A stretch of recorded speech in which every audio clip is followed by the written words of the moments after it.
الله الرحمن الرحيم. يا أيها المزمل قم الليل إلا قليلا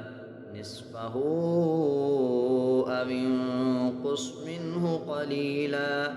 أو زد عليه ورتل القرآن ترتيلا إنا سنلقي عليك قولا ثقيلا إن ناشئة الليل هي أشد وطئا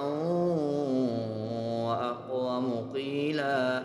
إن لك في النهار سبحا طويلا واذكر اسم ربك وتبتل إليه تبتيلا رب المشرق والمغرب لا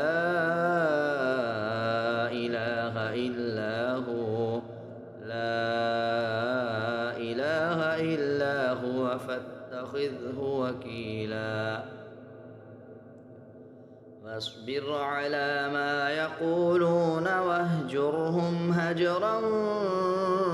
جميلا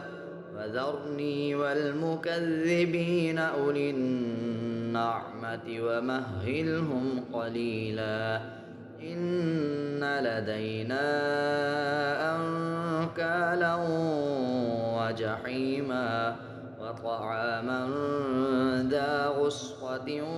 وعذابا أليما يوم ترجف الأرض والجبال وكانت الجبال كثيبا مهيلا إنا أرسلنا إليكم رسولا شاهدا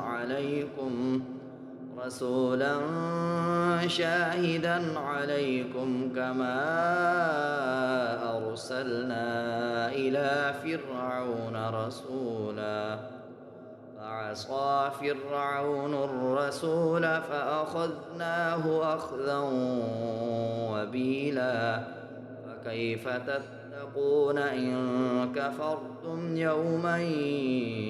يجعل الولدان شيبا السماء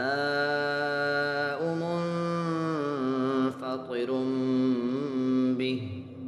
كان وعده مفعولا إن هذه تذكرة فمن شاء اتخذ إلى ربه سبيلا إن ربك يعلم أنك تقوم أدنى من ثلثي الليل ونصفه